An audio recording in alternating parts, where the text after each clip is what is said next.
안녕하세요. 뉴스와 사람들입니다. 경의 우크라이나 군사지원 발언에 러시아는 즉각 반발했지요. 페스코프 크렘린궁 대변인은 우크라이나에 대한 한국의 무기 지원은 분쟁에 대한 일정 단계의 개입을 뜻한다 라고 밝혔습니다. 이에 대해 대통령실은 페스코프 대변인의 언급은 가정적 상황에 대해 이야기한 것으로 이에 대해 코멘트하지 않고자 한다. 윤 대통령의 로이터 통신 인터뷰 내용을 정확히 읽어볼 것을 권한다 라고 밝혔습니다. 이어 푸틴 대통령의 최측근인 러시아 전 대통령인 메드베데프도 경의 발언을 언급하며 우리의 적들을 도우려는 새로운 이들이 있다. 윤석열 대통령은 원론적으로 한국이 키우이 정권에 무기를 제공할 준비가 되어 있다고 말했다. 최근까지 한국은 우크라이나에 살상 무기를 제공할 가능성을 완전히 배제했다고 장담해왔다. 한국 국민들이 북한의 러시아 최신 무기를 보면 무엇이라 말할지 궁금하다. 받은 만큼 돌려주겠다 라고 밝혔습니다. 주한 러시아 대사관은 한국은 우크라이나 정권에 살상 무기를 공급하는 결정이 초래할 부정적 결과를 잘 알 것이다. 이는 30년간 건설적으로 발전해온 러시아와 한국 관계를 파괴할 것이다 라고 밝혔고, 러시아 외교부도 우크라이나에 대한 어떠한 무기 제공도 반러시아 적대 행위로 간주하겠다 라고 밝혔습니다. 자, 그야말로 러시아를 향해 참전 선언이 된 경의 발언은 과연 경의 머리에서 나온 것일까요? 아니면 경의 외교안보팀에서 나온 것일까요? 아니면 미국에서 정해준 것일까요? 미국에서 시키는 대로 하니 러시아가 따져 물어도 노코멘트하는 비겁하고 옹졸한 태도가 나오는 것입니까? 이혜영 교수는 다음과 같이 밝혔지요. 대통령이 우크라 군사 지원을 말했다. 전제 조건은 세 가지다. 민간인에 대한 대규모 공격, 학살 또는 심각한 전쟁법 위반이 그것이다. 이 세 가지 중 하나만 해당되어도 군사적 지원 요건은 충족된다. 3조건은 아마 미국이 만들어줬을 거다. 그리고 한국 측이 이를 정책 변경의 구실로 수용했지 않을까 싶다. 이미 우크라 군사 지원은 두 차례에 걸쳐 해오던 것이다. 10만 발 155mm 포탄, 체코를 우회한 지대공 미사일, 그리고 최근 50만 발 155mm 포탄, 그 자체만 보면 새로울 것은 없다. 이번 로이터 인터뷰는 다음 주 방미 밥값이라고 해야겠다. 또 미국이 가장 바라는 것이기도 하다. 그런데 아주 냉정하게 말해 이거 주고 뭐 받아올 것인가? 이미 한국산 전기차 보조금은 일주일 전만 해도 한국 기업 우려 해소로 하다가 한국 전기차는 배제로 결론났다. 즉 미국은 한미 정상회담을 앞두고 쟁점이 될 만한 것을 아예 뿌리부터 제거한 반면 우리는 도청을 당해도 무조건 미국이 좋으니 미국님 원하는 것을 주겠다는 말이다. 이런 경우 자주 외교니 국익 외교니 이제 입이 아프고 손가락이 아파 되풀이하기도 싫다. 이 나라는 이제 우리의 것이 아니기 때문이다.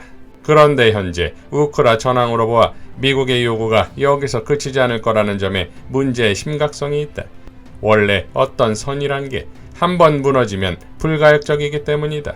포탄과 미사일, 그리고 그 다음엔 전차, 포, 전투기 등이다. 나토가 주고 싶어도 없어서 못 주는 그런 것들이다. 파병만은 안 했으면 하는데 이도 모를 일이다. 전시, 비축물자, 뭐 그런 것이 중요하지만 우리 안보보다 혈맹우선이란다. 그것도 안보라고 말할 것이 분명하다. 그럼 교전 당사자 러시아, 우크라는 어떨까? 미국과 조율해 우크라는 한국이 움직이기 편하게 위에서 말한 조건들을 만들어 조작해낼 것이다. 그런데 민간인에 대한 대규모 공격은 너무 표관하고 또 지금까지의 러시아의 작전 양상으로 별로 있을 것 같지 않다. 이럴 때 역시 조작하기에 간편한 것이 학살이다. 그래서 일각에서는 부차2를 말하는 것으로 보인다. 부차 같은 학살이 있으려면 점령이 있어야 하는데 작년 북부전선에서 철수한 이후 그럴 만한 곳이라곤 하르코프와 헤르손 방면 외엔 없다. 하르코프 방면에선 이미 우크라가 시도를 했다. 그런데 알고 보니 러시아군이 전사한 우크라 병사의 시신을 수습 비모까지 세워준 곳이었다. 그러면 남는 곳은 드네프로강 서안밖에 없다. 이것 말고도 위 세 가지 조건을 만들어내기 위해 미국과 우크라 정부 당국이 열심으로 많은 노력을 하지 않겠나 싶다. 그러면 이제 러의 선택은 무엇일까? 러시아가 우리와 수교 이후, 특히 푸틴이 등장한 이후 한국과 우호적 태세를 취한 것은 잘 알려져 있다. 적어도 우리가 대러 제재에 가담 비우호국으로 분류되고 포탄과 미사일을 지원했음에도 구두 경고 이상 별다른 조치가 없었다. 한국으로선 우선 대러 투자 기업과 자본, 천연가스 등 자원이 약점이다. 하지만 이 모든 것보다 대북 관계가 치명적인 약점이다. 러시아의 대북 군사 협력과 지원 말이다. 북중러 삼각 군사 협력 관계의 강화 속에서 북이 필요로 하는 다양한 수준의 군사 협력을 들을 수 있다. 러의 첨단 무기 예컨대 킨잘 같은 극초음속 무기는 우리는 고사하고 미국도 아직 개발에 성공하지 못했다. 극초음속 미사일은 방어 수단도 없다.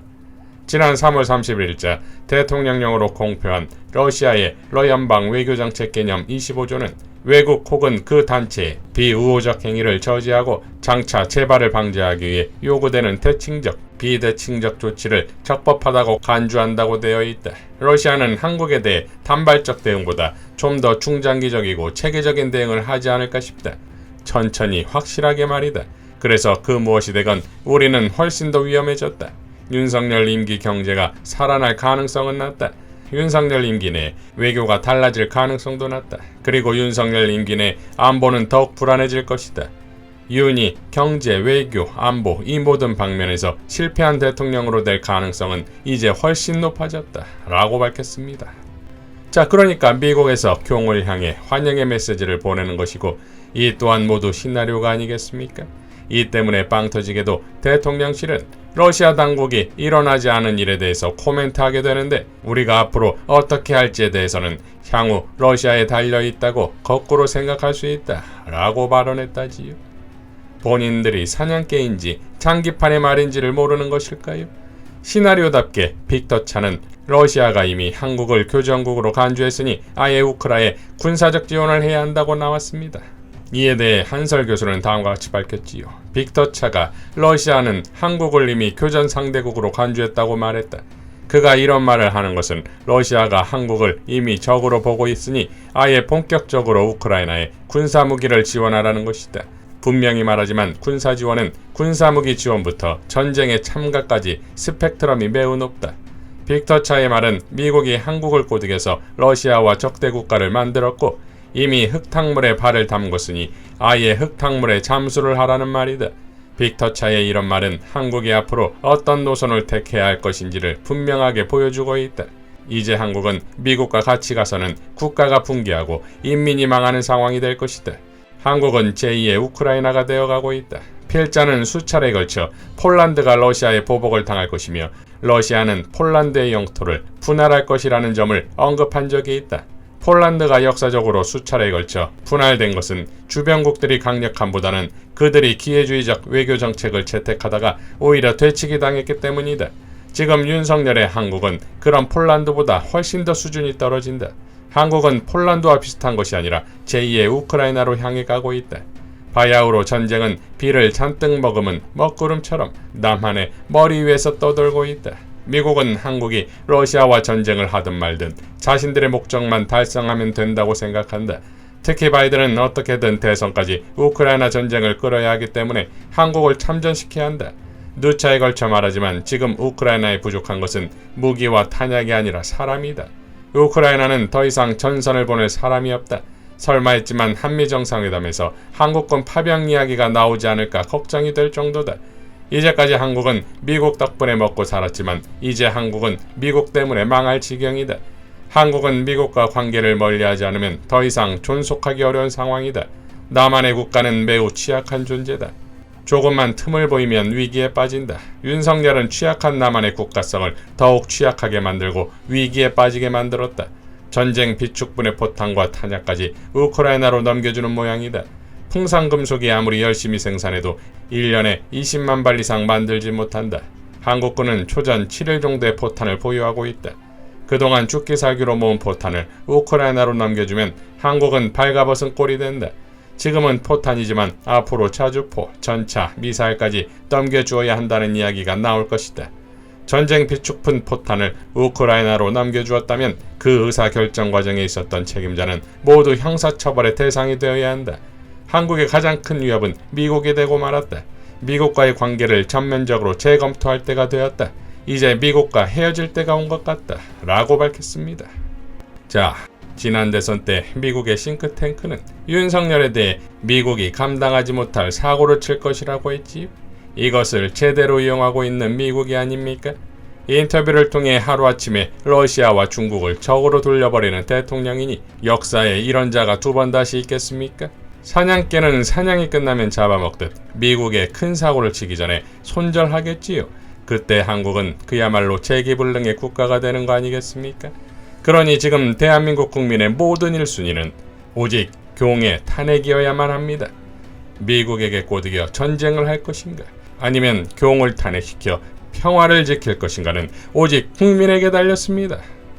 이상 뉴스와 사람들이었습니다. 시청해주셔서 감사드립니다.